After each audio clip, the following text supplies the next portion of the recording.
smiling, and it was, only now, it was an adventure missing one very important person. I sank down onto Lena's bed. Everything would be just perfect if only Mom were here.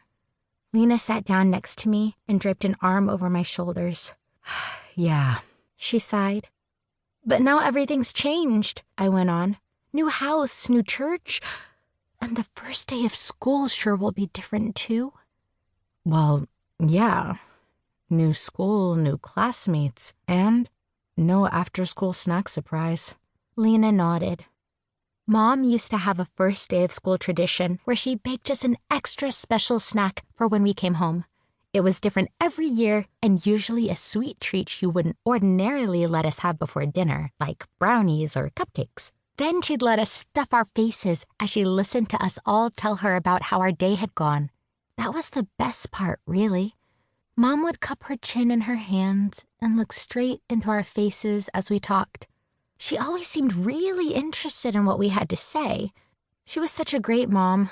And this year, with me starting middle school, in a new school where I didn't know anybody, just thinking about it made my stomach flip over like a flapjack. I felt like I could have really used her special, loving support more than ever. All 4 of us Daniels sisters were going to start school at Roland Lake Christian Academy on Monday. It was a beautiful campus with an outdoor fountain and sprawling green lawns. There was only one problem with it. The school itself was divided into 3 sections. The main building was over 100 years old. It had originally been a mansion and stood at the center. The other 2 buildings stuck out on either side of it like wings. Actually, they were called wings, the grammar school wing and the high school wing. The middle school was, well, in the middle. If I was still in elementary school, I said, I would at least be near the twins. The twins were our sisters, Ashton, who we called Cammy, and Amber, who we called Kitty. More on that later. They were 9 years old. Or, if only I was already in high school, I could be in the same building as you, I told Lena. But we're all going to be separated. I'm going to be all alone. Lena cocked her head.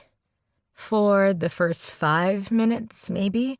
But you'll make friends fast. You're good at that. Besides, remember what we promised each other when we moved here? At that moment, Cammy and Kitty popped in to check out how Lena had decorated her room. I widened my eyes. Great timing, you guys. What? Cammy looked a little suspicious, but Kitty had a dreamy look on her face as she admired the room. I explained. Lena was just about to say it. I thrust out my arm and into the middle of the circle of sisters. You know, it. Remember? Lena placed her hand on top of mine and began. Even in times when we're apart. The Daniels sisters, I said, promise with all our hearts. Cammy snapped to attention and slapped her hand on top of Lena's. Kitty immediately put hers on top of her twins. Then they said at the same time, that will always be. And suddenly, it was all of us. Together forever. Together forever. Together forever. Together forever. We had to say the last part 4 times. Woo! We cheered ourselves, broke our hands apart, and beamed at one another. Girls! Our dad's voice broke the spell, and all 4 of us turned our heads toward the open doorway. Lena, Ansley, Cammy, Kitty. He had called us all by name. It sounded important. We all tried to bolt out of the room at the same time, unsure of even where to turn next. We still were not used to the layout of the new house. Where are you, Dad? I called out with a nervous giggle. I'm in the dining room. His voice floated back. Wanting to make Lena smile again, I shot ahead of her and grinned playfully over my shoulder. Beat you there. But before I took a step, Cammy and Kitty dashed out in front of me. They squeaked in alarm when I almost slammed into them, then squealed with delight.